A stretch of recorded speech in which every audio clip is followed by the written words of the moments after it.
वो आपके लिए निरर्थक चर्चा है, वो धर्म चर्चा नहीं है।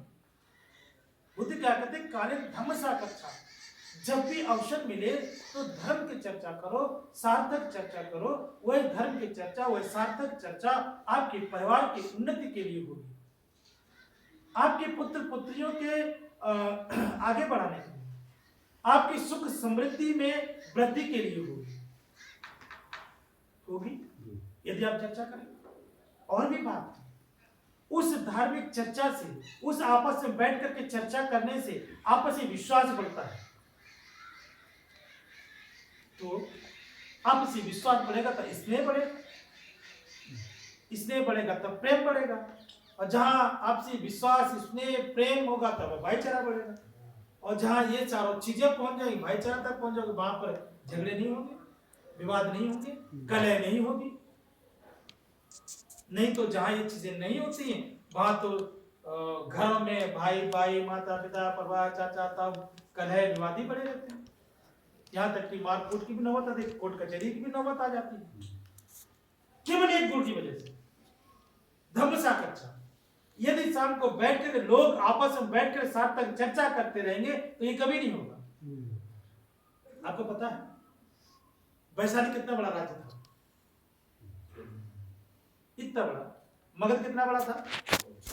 वो अफगानिस्तान का, तुर्कमेनिस्तान, अफगानिस्तान, पाकिस्तान तभी बना के।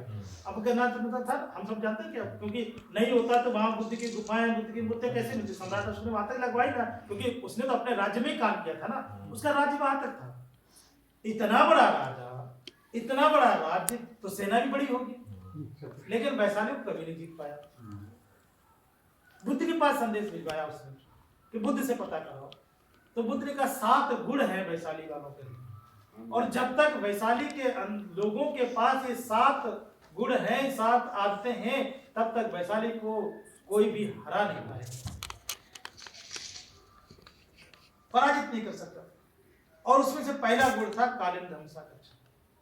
वैशाली के लोग हर रोज शाम को बैठकर आपस में चर्चा करते तो सार्थक चर्चा करते, गप्पे नहीं हाँकते थे।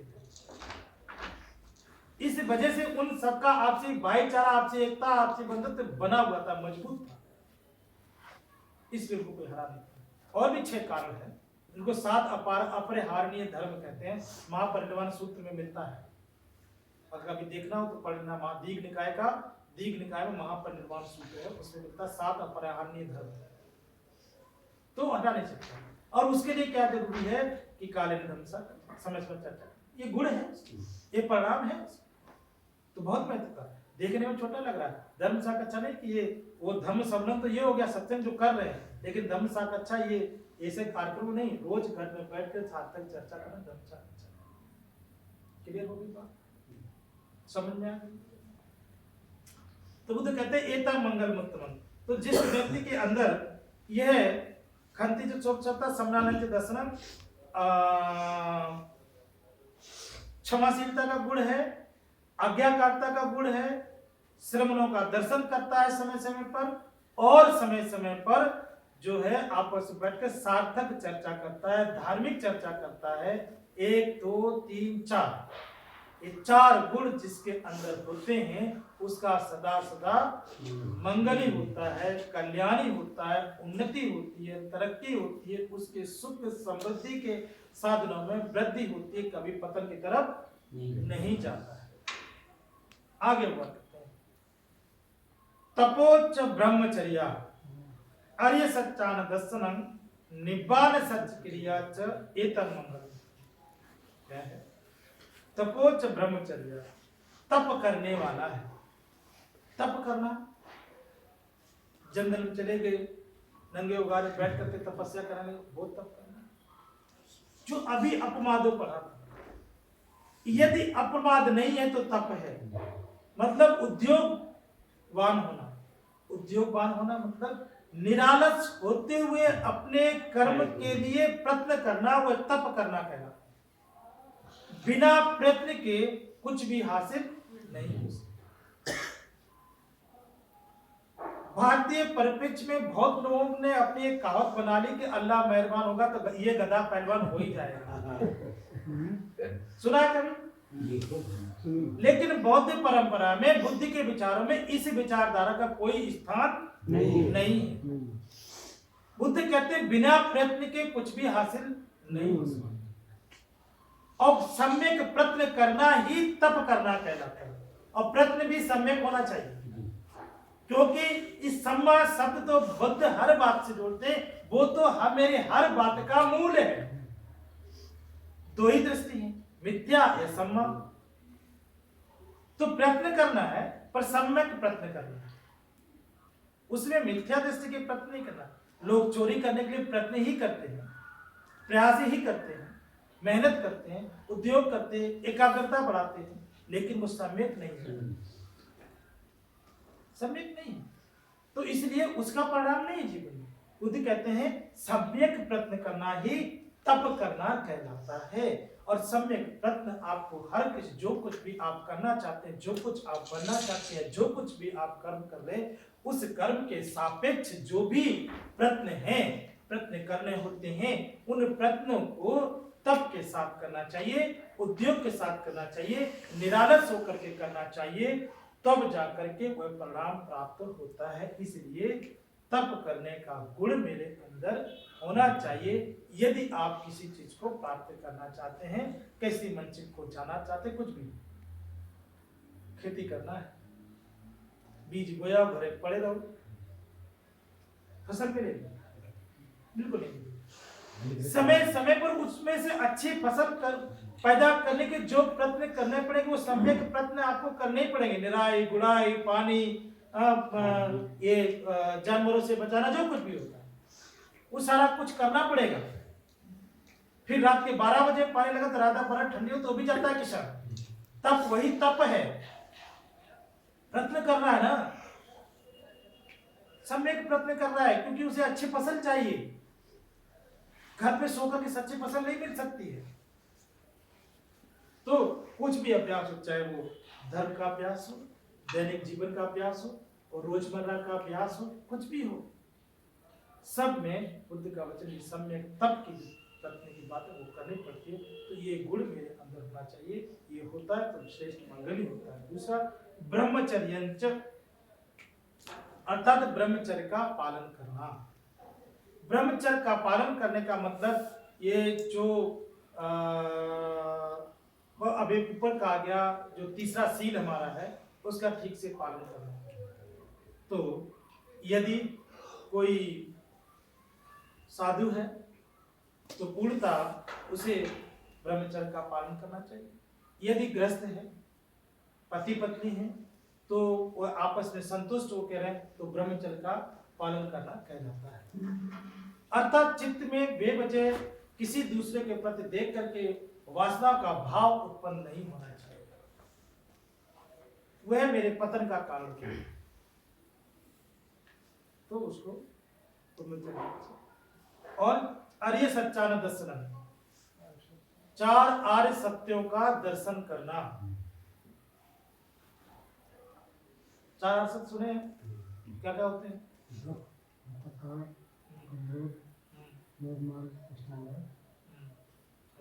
इनका दर्शन कैसे करूंगा?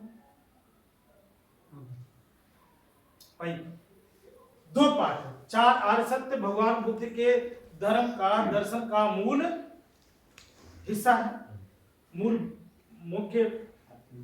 मुख्यता क्या उसको कहें, खूबी भी कह सकते हैं, या प्रमुख मत है, प्रमुख दर्शन है बुद्ध का 4 आर्य सत्य। अब यहां बुद्ध कहते हैं चतर अरे सच्चा दर्शन, 4 आर्य सत्यों का दर्शन करना। यदि एक तो धार्मिक या दार्शनिक परिप्रेक्ष्य है उसका, और एक इसका दैनिक जीवन का परिप्रेक्ष्य है। बुद्ध के वचन तो वैसे ही है, हर वचन तो 4 आर्य सत्य भी वैसे ही हो। पहले इसका हम दार्शनिक परिप्रेक्ष्य समझ लेते हैं। बुद्ध कहते हैं 4 आर्य सत्य, दुख, दुख का कारण, दुख का निवारण और दुख निवारण का मार्ग, ये 4 बातें हैं, और ये 4 आर्य सत्य हैं। सत्य तो वैसे भी सत्य होता है, और ये सत्य में भी आर्य है। आर्य क्या है? श्रेष्ठ।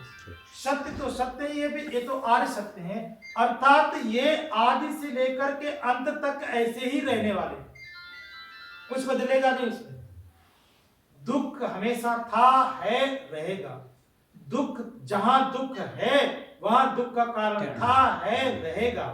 जहां दुख का कारण है वहां दुख का निवारण हो, था, है, रहेगा। और जहां दुख का निवारण है वहां दुख निवारण का मार्ग अवश्य होगा। ये ऐसे ही चलेगा। तो आध्यात्मिक परिप्रेक्ष्य में, दार्शनिक परिप्रेक्ष्य में बुद्ध ने दुख का कारण किसको माना? बुद्ध कहते हैं जाति भी दुखा, जरा भी दुखा, मरणम भी दुखम, अप्ययि विपयोगो दुखो, पिययि संपयोगो दुखो, यम पिच्छं न लभते तम भी दुखम, संकित्तेन पंच उपादानात् खंडा दुखम। ये दुख होगा क्या? जाति भी दुखा।